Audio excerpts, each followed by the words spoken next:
it all comes back to taking a chance on yourself. So you might be scared, and that I'll use just that as an example right now, but I can talk about it in any situation. But for me, that was, I'm going to leave. I'm in my 20s. I have 3 kids. What about my house, my job, my car? Like, who's going to watch my kids? Where is the money going to come from? Like, how are they going to go to college? Like, all of these questions. And just by saying, you know what, you're going to figure it out and take one step at a time. Be confident, be bold, be authentic, but don't forget to take action. This is Ordinary to Badass, where our stories empower women to step into the spotlight of their own lives and pursue what they're truly passionate about. It's time to step into the arena and become more than just extraordinary. It's time to become a badass with your host, Marie Sonneman.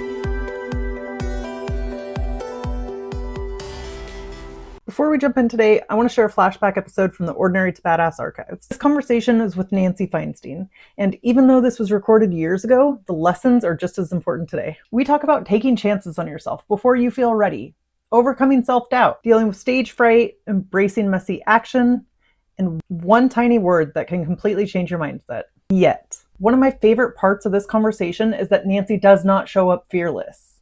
She shows up scared and takes action anyway. If you've ever talked yourself out of an opportunity because you didn't feel ready, this episode is absolutely for you. So like, if you're scared to go for the promotion, if you're scared to do the next big thing, this episode is totally for you. Let's jump in. Welcome to Ordinary to Badass. Whether you're ordinary or badass, I'm glad you're here. Today's guest is Nancy Feinstein. Nancy, thank you so much for being here. Excited to have you on the show. Thanks for having me. I'm excited to be here. So before we go any further, I have got to ask you, do you consider yourself ordinary or badass? I think I'm definitely badass. I love that. Have you always felt that way? No, not at all. Do you know when things started changing for you? Like when you started feeling badass? Yeah, honestly, things started changing for me about 20 years ago. So full disclosure, I'm a 50-year-old mom of 3. And about 20 years ago, I finally started being kinder to myself and recognizing the fact that I am a badass. Nice. What's one thing that you did to be kinder to yourself? Do you remember? Yeah, it's just comparing myself to other people. That's it. Stop comparing yourself to other people? Yeah. Okay. Yeah, I had to stop doing that. So is there anything that you say to yourself when you get in that mode of comparison? Now I see it happening like right away. I get like a feeling like, for example, like scrolling through Instagram or things like that, and you start comparing yourself. I could recognize it right away, but it feels different for everyone. But right away, you know what? It's okay to mute. It's okay to unfollow. And that's a really hard lesson to learn. And it's really okay. You can like those people. It doesn't mean that you don't like them, but what they're showing you is just not good for you. Right. Like it can just be triggering for your own reasons. It doesn't have to be the other person. Right. So that's right. Have you found, I imagine that if you started this journey 20 years ago, that now it gets easier to recognize those like triggers? Definitely. I don't want to say I don't have them, but I think that I'm very good at removing those triggers from my life, like from the get-go. So I don't need to learn that hard lesson over and over again. I already know what is making me feel that way, and how can I get rid of that in a kind way to that person, while also just recognizing what it is and taking ownership of the fact that this is something that doesn't resonate well with me and it's just not good for my well-being. Okay. So Instagram is one thing, or social media in general is one thing, and it's easier to unfollow. But what if you have somebody in your life, your daily life, that triggers you? Well, if you want to talk about that. So the major turning point in my life for me was being a mom of 3 kids, under 5, and getting a divorce, having the strength to recognize that relationship was in fact triggering for me in many bad ways. So that, that was my turning point right there. And I've had many turning points since then, but recognizing that then and taking that leap was not easy. And that's really what leads me to label myself a badass. Yeah. And I think that sometimes it's just that one decision, which is like almost knocks over the domino. Like if you saying, okay, I'm not going to deal with this anymore, and you ask for the divorce, but then like it might encourage you, empower you to do other things. Yeah. Like why, you know what, I could do this. I took a chance, right? It's like, well, it all comes back to taking a chance on yourself. So you might be scared, and that I'll use just that as an example right now, but I can talk about it in any situation. But for me, that was, I'm going to leave. I'm in my 20s. I have 3 kids. What about my house, my job, my car? Like, who's going to watch my kids? Where is the money going to come from? Like, how are they going to go to college? Like, all of these questions. And just by saying, you know what, you're going to figure it out and take one step at a time. Yes, I love that. I think it's so important. So I can't wait to dive into more of your story. But first, can you just tell us a little bit about yourself? Yeah, sure. So like I had already mentioned, I'm a mom of 3. I'm a wife. I'm a dog mom. I'm also a personal trainer. I'm a nutrition coach. So I'm currently training people in home. I'm also on the Flexit app, which is new to me. So I'm virtual training. You could find me there. And I'm training in studio at SLT. So in addition to my personal training, I am a mindset coach.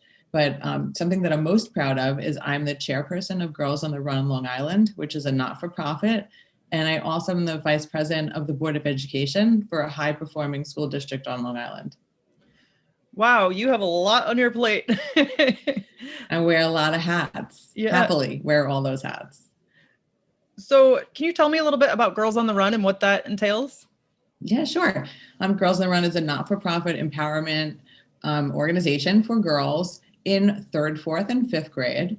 And we teach them life skills, how to deal with things like bullying, or how to make friends, how to tell people how you feel in a safe and productive way, all the while exercising and training to run a 5K at the end of a 10-week program. Oh, wow. Have you seen like a difference in their journey for where they start to where they end up? You have no idea. That is literally why I do this, is to see their faces after completing a 5K. So if you can imagine being 8, 9, 10 years old, running 3 miles. I mean, I'm a runner, and that is not something I did in 3rd grade. Right. And just the sense of accomplishment and the joy that you can feel and see in their faces when they cross the finish line, it is incredible. So have you seen, like, how can somebody apply that same thing that you teach? Like, tell people how you feel. How can a grown adult, like, we might not be 8, 9, or 10 years old, but how can we apply one of those same principles to our life? I'm glad that you asked. So my favorite lesson there is how you tell someone how you feel in a very constructive way. So there's a few statements that we use. And the first one is an I feel statement, where you say how you feel. Then you say, so example, you can use it in a good way also. So I can say, I feel happy. And the second statement would be when you compliment me on my homework, and then because, and then you'll give more, like maybe I worked really hard on my homework, or I spent a lot of time. And then the last thing would be the fourth statement, I would like for you to, where you tell them what you would like them to do. So if it's in a good way, you're telling them, I really like how you're treating me right now. I'd like you to continue. And if it's in a bad way, you can guide them. Because just by telling someone, hey, knock it off, I don't like how you're treating me, is really not constructive for anybody. Right.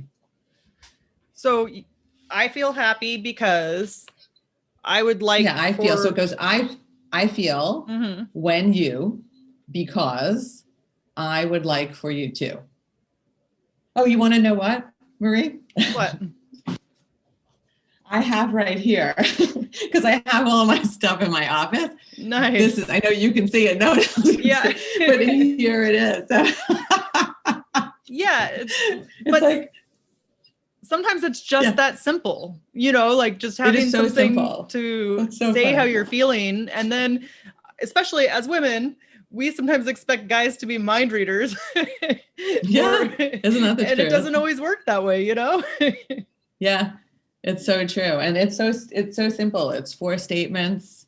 You can use it in any situation. And I've had girls that have graduated from high school, and I see them all the time because I am involved in that particular school. And they tell me all the time, I feel this, like they say it, and it's so funny. And it makes me really happy. Yeah. Mm-hmm. Did you teach that to your kids at all? You know what's funny? My kids, yes. The answer to that is yes. But my kids were older when I started this program. So, my daughter never had the chance to go through it, but I come home and talk about it all the time. So they can tell you like all 20 lessons, So have you learned anything from the kids that you were teaching? Oh my God, I learn from them every single day. Like so many things that I wouldn't even imagine that are on the plates of these children. So it just is really eye-opening. I feel like it makes me a better human because I'm more aware of what kids that age are thinking. Like I feel like I'm in tune with people my own age or other people that I'm training, but it's the kids. You kind of need to know how everything is affecting them and molding them and what their challenges are. Right. And then sometimes like the beauty with kids is they're just so raw, like they'll just say what they think, where even if adults I know, even if adults are thinking the same thing, they like monitor themselves. Oh yeah. You please, you have no idea. They are so brutally honest. Like I just laugh, please, they don't hold anything back. That's too funny. Thank you for sharing that. I like that method of how you can share how you feel. And that's just one of 20 lessons that they have there. So they accumulate all of these lessons in their toolbox, which hopefully as women and a girl, and again, this is just a program for girls. Right. So I'm sure that boys could definitely benefit from this as well, but I only work with girls, and then they leave with this toolbox full of all of these tools to help them deal with the problems that maybe they would face in middle school or just even while they're still in elementary school. Right. Well, I mean, there's also a lot of badass moms who listen to this podcast, and it's cool also to give to your kids what you didn't have growing up. Oh yeah. Amen. So let's talk a little bit about your wins. Can you share with us something that you're most proud of accomplishing? Yeah. My proudest accomplishment is that I raised 3 kids that are not jerks. I like to use another word right here, but I won't. But that is really my biggest accomplishment, because with everything going on and dealing with all of the stuff that they needed to deal with growing up, and I know that it wasn't easy, and the fact that, I am working and in and out of the house, and the fact that they just are not jerks is it's my biggest accomplishment.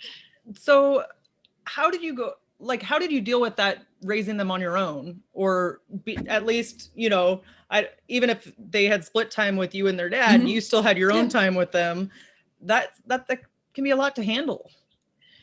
You know what it is. And as women, we are completely adaptable to any situation. I mean, just think from the beginning, you are birthing this child. It is like the strangest thing ever. It's coming out of your body. You can literally handle anything else. Like you have the ability to do that, whether you do it or not, it's there. So you have all of those strengths in you.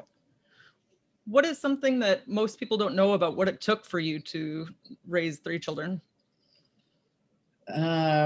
Well, I put all of my goals on the back burner and devoted all of my time to spending with my kids when they were at that young age, whether it was right or wrong. Like there's really no answer to that. Right. But, that's really what it took, was complete selflessness and just, holding on, knowing that there's a time and a place for everything, and that there is time, period.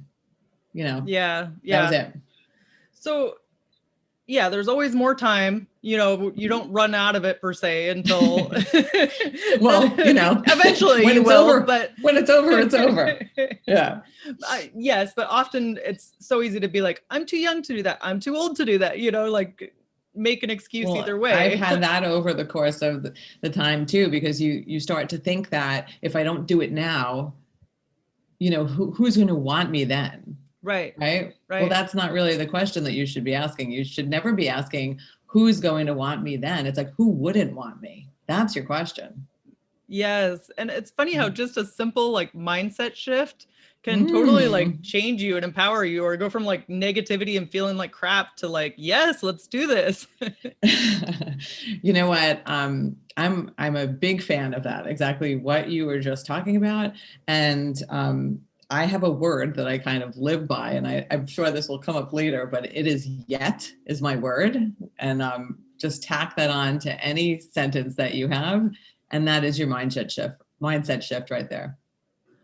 So I love that. How do you say that as a mantra, or how does it come about? Anytime it's going to come up, right? And I guess I don't like mystery. Yeah. Oh, there's no mystery here, right? If you say, you know what, I can't do that, whatever it is, yet. That's it. I can't do it yet. Right. That's it.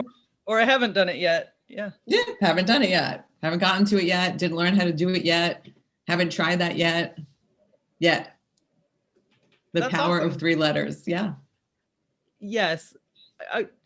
That just made me think. So in the morning, like my sister and I are getting up and working out in the morning, and we always just send each other up, like 2 letters, you know. Love it. And I love just it. For accountability. We're not working out together or anything, just, you know, but just so we know the other one's up, and then it pushes us to do it. So yeah, sometimes it's just the small, tiniest things. It is. It really is. I love that you guys, that you do that. Yeah, it's actually been so helpful. Just on days when you want to sleep in, it's like, well, I know she's getting up, so I better. Yep. That's awesome. So life isn't all gumdrops and lollipops, and there's, you know, tough things that come our way. Can you share with us like one of the struggles you faced, or maybe a time when you gave up and you wish you wouldn't have? Sure. So right after that, I had been working as in finance, wasn't really happy with my job, but it did give me the flexibility at that time to work from home. But I wanted to, as a lifelong runner, wanted to get into coaching, and I just wasn't ready to make that shift. And I really want to answer your question. I'm sorry. Where did you want me to go with this? Either a struggle that you had, or just a time when you gave up and you wish you wouldn't have. Yeah. Well, right then at that point, I really wish that I didn't give up on my dream to be where I am right now, because I would have been there so much sooner.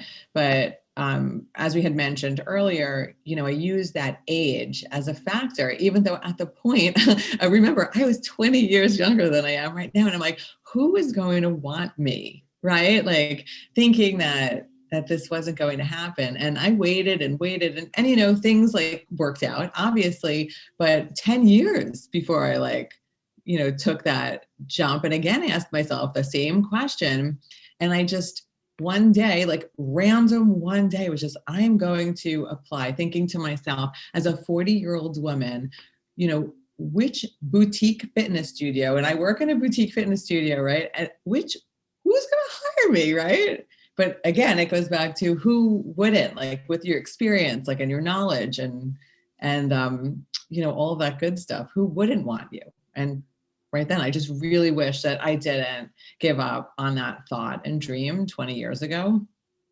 So you were working in finance and just struggling with it and kind of feeling like imposter syndrome a little bit? Or like hated it. No, you know what? It wasn't even for me like imposter syndrome. And I'm glad you brought that up, because that's what was holding me back from taking the jump into a new industry. Right. So I'm like, who am I? Like, why do I have this qualifications? How am I the expert in this field? And, you know, it didn't matter like what kind of certifications I had, or how many people on the side I had trained to run, or how many things I had run myself. It didn't matter. I felt like I was like the desk job jockey, and that was my job. And that was like my lane. And it really was not. What was the turning point for you? That's it. You want to know what's so funny? It was just one day. It was, you know, do you believe in fate? I showed up to a studio, and one of the instructors just said, hey, you want to know what? Like, they're doing auditions. Now, normally, and I say the word audition right now and I like want to throw up. I feel it in my mouth because I have really bad stage fright and anxiety. and with public speaking, which is very strange considering my roles, right? So I'm constantly challenging myself. But I was like, an audition, I had absolutely no idea what this was going to entail. And it's really a good thing because I never would have done it. But the same day I called, I made an appointment, and I got to tell you, I don't really know if I would do that again. I know that I could do it. Right. Why do you think you're not, or you might not do it again? It was horrible. Oh my goodness. Like for someone, like me, that's, and I know I don't seem this way. So people see me, they like see confident, they see like something else, but it is a struggle, man. I got to tell you. So going into an audition like that, where there are people, and again, bringing up the age thing, which I don't even have to, but I will, because it applies to me, where you're walking in there and there are girls that are like 24 years old and look like complete different body shapes than what I have. And they just kind of look the role. Mm-hmm. Do you know what I'm saying? Yeah, yeah. So, whereas people might look at me and say, if they compared me to that particular person, might say, oh, she fits the role of mom, or she fits the role of this and whatever. So, but those are limiting beliefs that you put on yourself. Like I put those beliefs onto myself, which is horrible.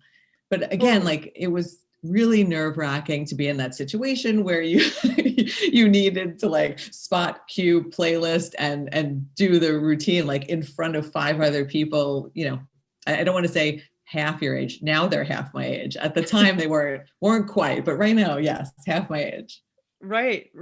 But then I think that we forget the other side of things.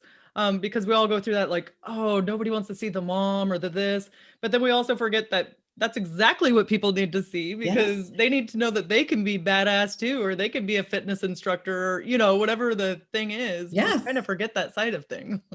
Right. That goes back to that statement, right? Who wouldn't want you? Right. Like who doesn't want to hear what I have to say? Everyone wants to hear what I have to say. Yeah. And like I don't know, these are things that I have to say to myself sometimes, things like that, like just to switch it. And it's like not anything that I would usually say out loud, but it's just things that I say in my head to like pump myself up or give myself the courage to do something. You have to pump yourself up, man. Like stick those little stickies on your mirror where you brush your teeth in the morning. Like you are a badass and you can do it. Maybe not yet, but you can do it. Right. So I want to hear more about this whole stage fright thing. Kind of yes. When did it come about, and do you still feel that same level of fright? Not the same level. So I'll just start there. I'll backtrack really quickly. So running for the Board of Education, my school district, was not an easy thing. It like I said, it's high performing. The superintendent had said, I think that you would be a great person for this role. And at the time, someone telling me that they thought I would be good at something, whether or not it was the right role for me, it didn't matter. It was like, someone is so confident that they want me to do something. Here I go. Right. And you have to set up a campaign and you need signs. And I think maybe I didn't think the whole thing through. So that's why I actually did it. And it did work out for me because my opponent, there was what is it even called? When you meet up with the other person and people ask you questions, I'm totally blanking, but whatever that's called. And I was very nervous. This was a man who had already been on the board, a big person like in the district. And I was like, oh my God, this is horrible. I picked out a good outfit. I sweat through my shirt. I'm like, I got to change. I didn't want my family to come, like normally people like packing. I'm like, do not come. They're going to ask me questions. It's going to be horrible. And I would say about 30 minutes before this was supposed to take, what was it called? Meet the candidate. That was called. And 30 minutes before I get a phone call and they say that he withdrew. Oh, wow. Yeah. So I was like, I didn't even know what to do with myself. I still had to go, but it wasn't the pressure of having to answer a question better than somebody else. So I kind of believe in fate that way, that things will work out. And if it's meant for you, it's going to, and if it's not, it's just leading you to the thing that is for you. Yeah. And maybe he was intimidated by you. I mean, you never know. Like if he's like, oh, she's confident and she speaks well, but you just don't always see yourself that way, It's funny that you say that because I do hear that that a lot, that people say that, like, that I'm just going to like plow over them when they say, I'm like, I'm crying in the bathroom. Like, I don't know what you're talking about. Yes, but I love this. And Yeah. I think, to beers, listen to Nancy here because it's so important. Like, borrow other people's belief in you. When That's people right. see something in you, listen to Yes. that. And I also think that's the importance of speaking stuff into other people. Like when you see like their qualities, because sometimes they Lift can't as you see it for rise. themselves. Yeah. Lift as you rise. Yes. I love that. Yeah, you can see me now because our meetings are live streamed and I'm underneath, my hands are under the table, Maria, I'll show you. And I'm literally doing those breathing exercises up and down while I'm sitting there. I So love funny. that. Yes. Yeah. So what would you say to the woman that has stage fright and scared to speak up? Just try it. You know what? Like it's never going to be as bad as you think it is. And it only gets better. So you're not going to know unless you try. So take a deep breath and you can pause and say as little as possible. And a smile goes a long way. Yes. It's so important. So what is one of the struggles that you faced to get to where you are today? Or one of the hardships, I'm sorry. I think just the belief that I eventually would get to where I wanted to go, and which is being able to train people and spend time with them and learn about them. I mean, I do love group fitness because I like the energy of the room, but I really wanted to work with people and nurture them and help them reach their goals. And I'm very sad at myself for not taking that step 10 years earlier because I could have helped so many more people. So has it been a transition at all? Learning to coach in person and then going to virtual? Oh, sure. I mean, you want to talk about like epic fails, teaching on a Zoom call when you fall in the middle of teaching a class. Like, I mean, literally have fallen over so many times. And, it's okay. You just have to laugh at yourself and take it from there. Yes. And it's funny because like, that's more relatable, but like we beat ourselves up over these things, even though like, that's what makes us human or more relatable to other people because they can see themselves in you. Yeah. I try to post those kind of things also, just like fails. Like it's not Instagram or Facebook are like the people's best moments typically, right? They don't go through life looking like that every minute of the day. So you're certain if you follow me on Instagram to see me in the morning live in my pajamas, like that's what I look like. Like most of the time, this is how I look. Hair like in a big bun or ponytail and, that's me. Do you get more comfortable with that the more that you do it? Oh yeah, I have to tell you the very first time, and I did use a business coach. So just to be fair, I used someone that I trusted. And like you had mentioned before, just having the ability to listen to someone else when they have faith in you, right? Yes. And that was it. And it was just everything she said to me was just what you would say to yourself, but you wouldn't even listen, right? So it's like, be yourself because people are going to relate to you, not to what you think that they want to see. Yeah. And that was it. And it was really terrifying, especially for someone with stage fright to, at 5:30 in the morning, which is when I wake up, to put Instagram on and just talk into it. Like, hey, here, I'm brushing my teeth, like whatever. And, it's worked out for me. Right. So you had mentioned like how you fell on a video. Other people are so like, other people, me included, like are so worried at times or like, oh, if I try this new workout, I might fall. I might look stupid in front of other people, or I might, I don't know, all of your awkwardness can come out. How can we get over that? Your awkwardness is the best part of you. Why do you want to be like everyone else? If everyone is doing an exercise or taking a dance class and they're looking exactly the same, why do you want to be like that? You want to be exactly like someone else? No way. Then what's the use for you in this world, right? There's something special about you. And just let your freak flag fly. I don't know.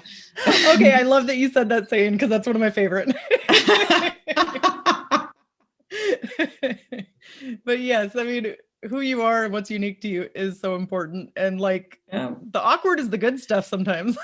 It really is. I can't tell you. So like, again, I teach live also. And I can't tell you how many ridiculous things I've said on a microphone. Like you cannot even believe. I literally think I should make a blog just writing down the ridiculous things that come out of my mouth. Sometimes I forget how to count, like crazy, Yeah. but whatever. Yeah. You have to get over it.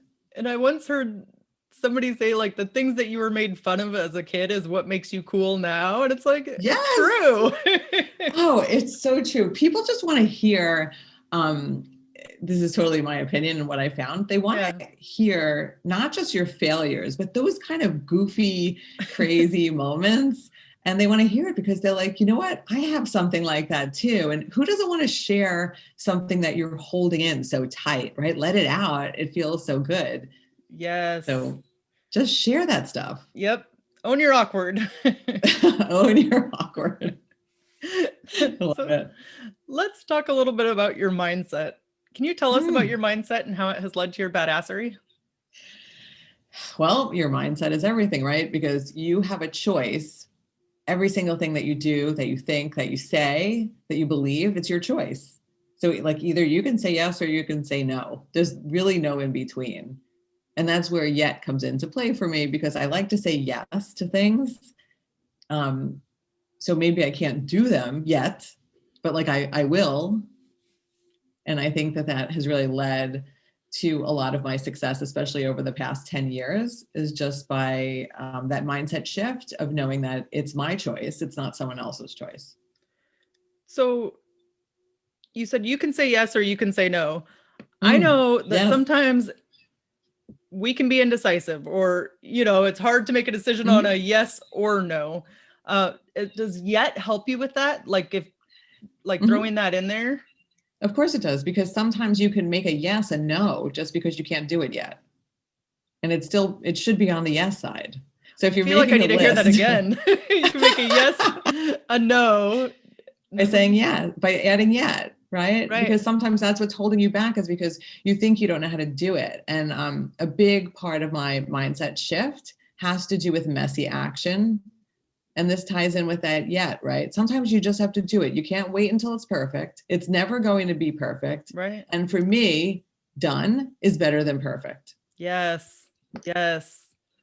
And so often, we just think, it's got to be perfect. I'll wait. Kind of like how you said that for coaching, like I'll wait, or I can't do it yet. But then just starting it is really what gets the ball rolling. Just do it. It doesn't matter. Like, you have all of these limitations that you put on yourself. So I don't know what it is people are trying to do, but people are like, oh, you can't, be a personal trainer without a website. Really? Like, why not? Like, I mean, I have one now, but like, I don't, whatever. It's just my website. I think it's like you do things sometimes because you think you need it, even though you don't. You can do whatever you want the way that you want to do it. That's it. Right. Yep. And maybe it's just our own, like being scared to take action. So it's like thinking you need more than you actually do. Hey, I'm not saying that it's not scary. Right. To take the messy action. Like I can't tell you how many times like I've sweat over hitting send on the keyboard. So you do it, right? Right. Is there anything you say to yourself now? Like when you're sweating, hitting send, or you're like, oh, should I? No, I exactly do that. Like that face that you just made to me right there. I'm like, oh, sends. Yeah, do it. But then you feel so much better because it's done. So like, it's like if you're writing something, so even like if you're in school or you're studying for something, or it's like something for work and you're trying to write it and you're editing. God, what are you doing? Right? Like send. Right. Like let it out, because then you're making room for more things to come your way. Yes. I would say I agree. Send, and then don't second guess yourself. Nope. Just let it be. It's gone. Yep. Whether it works out or not. I mean, here, I'll tell you something that I did this week because I make multiple mistakes a week. Right. I was working on something for the Wall Street Journal, which is not typically something that I would, work on, like MyFitnessPal. I do a lot of articles for them. They interview me all the time, things like that. Yeah. but Wall Street Journal, not so much, right? Big deal. Yeah. I was thinking what I was writing. I typed out like the person's name, never like typed out what I was thinking. And then I hit send. That's it. I sent the Wall Street Journal a blank email. Right.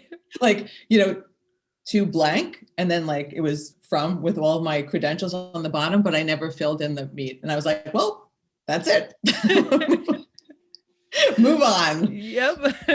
But then like on the flip side, it's like, okay, if that's the worst that's going to happen, I can recover from this, Whatever. But it does, like you set up these like goals or like aspirations, and then also limitations, right? Like, I could never be the person that's quoted in the Wall Street Journal, right? Like I'm a MyFitnessPal type of person. And then it comes your way and there it is. And then you screw it up. Hey, whatever, it'll happen again, maybe. Yeah. But then like, that's how we learn. That's how we learn for the next time, 100%. 100%. So O2B app or O2Bers, just take action, ship it, do the thing. That's how you're going to get your confidence. 100%. Can you share one of your mindset hacks for confidence and self-esteem? A mindset hack for self-esteem? Well, I like to set the tone for my day. And I think this is really important with your morning routine.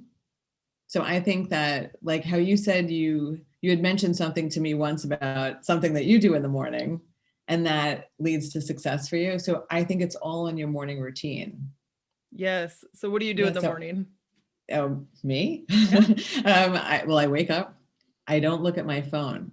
So, if you work with me, like if you're one of my clients, before I accept you as a client, I need to know the 5 things that you're going to do every day before you look at your phone. And if you can't tell me that, then we're not a good match. Part ways. I'm sorry, I'm not the right person for you. So I like to drink water. And then I do like 1 to 2 minutes of stretching. And I have a lot of injuries over the years, so I need to take care of my body. I have 2 to 3 minutes of easy stretching before I put my feet on the floor. Obviously, I go into the bathroom, I brush my teeth, do my business, I put my coffee pot on, and I walk my dog every day. Same thing. Right. That's it. And that's it. And then I'll check my email. But for me, I like people to use that time. So maybe they're not walking their dog, they're making their coffee, their tea, whatever they're having, and you make your list for the day. I like to make my list at night, and then in the morning, I just review it. These are my goals for the day before I open my email and see what other people's ideas of what I should be doing that day are. That's so good. So what has that done for you? What has that changed for you? I'm more organized. I can fit more things into a day. So going back to what we spoke about, having time, that there is time, there's so much time in a day, right? There's 24 hours. Right. That's a long ass time. Yes. Right. But we waste so much of that time. Yes. We waste it. Absolutely. And I used to be the biggest candidate for that. Like I would watch so much TV. It was ridiculous. And it's like, if I would have just cut out some of that, I would have more time in my day. Yeah, it's true. If you take, here's an exercise that anyone can try, 1 or 2 days, so 24 to 48 hours. If you write down what you were doing every minute of the day for 2 days, you really will be blown away. You really will. Yes. Mm-hmm. And then you can be, go ahead. I was gonna say, sometimes you don't realize the things that are sucking your time. You don't until you see it. I still do it. I'm like, what have I done the past 6 hours, right? So if I don't put into I am a Google Calendar guru, right? So everything is in there. I'm a wizard, like every single thing, even my time alone that I spend every day laying on the floor with my legs up the wall to relax 10 minutes, it's in my calendar. Like you need to do it. Yes. And then, I think there's something to say about putting something in your calendar and making it a priority. Because if you don't, then it might not happen. That's right. That's right. Yeah. So can you share with us a tip that you have learned from a female in your life? Oh, yes. Let's see, from my mom.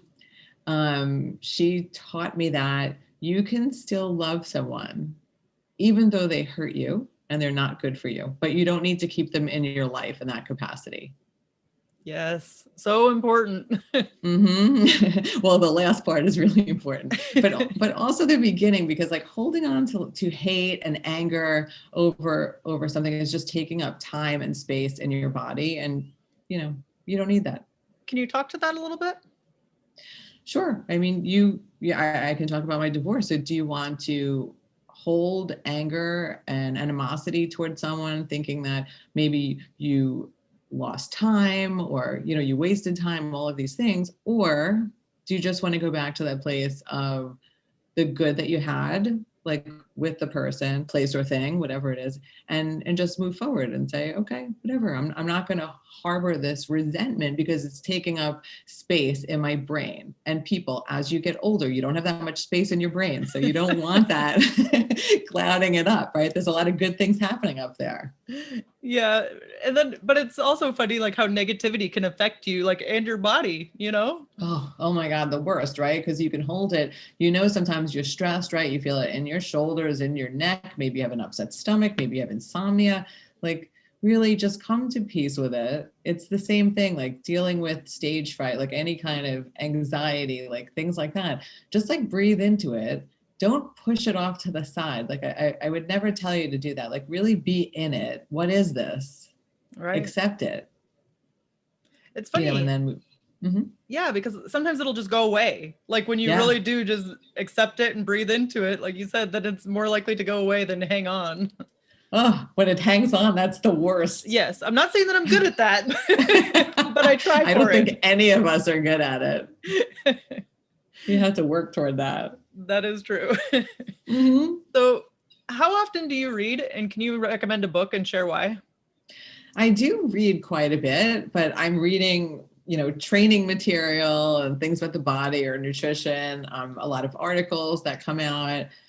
The last thing that I read, really cool book, Shoe Dog by Phil Knight. Yeah. Yeah, it's about Nike. Yes. Amazing story of like resilience, just consistency. The guy pounded the crap out of it and he made it happen. Yep. Such a good book. I will put that in the show notes. Yeah, it's a really good one. So let's end with a tip to encourage women who are in the arena fighting for the life that they want. I guess we'll go with there is time. Yes. Right? There's time for everything. So good. How can we connect with you? You can find me on Instagram at coach.nan. I'm also on my website, which is completely unnecessary, nancyfeinstein.com. And if you go to my Instagram, there's a link to schedule a free consultation call with me where we can plan out your goals for 2021. Awesome. So reach out to Nancy on coach.nan on Instagram. Thank you so much for being on the show. You've been a total badass and I've enjoyed hearing your story. Thank you for having me. To all the badass women out there staying in the arena, wherever you are, whatever you're doing, own it and get after it.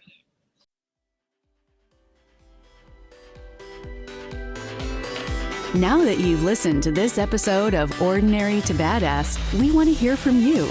Go to our website, ordinarytobadass.com/podcast, and submit your own experience on how you took your life from ordinary to badass and get the chance to be on a future Spotlight episode of the show. That's ordinarytobadass.com/podcast. While you're waiting for the next episode of the show, wipe off the sweat, dust off the dirt, and get back in the arena.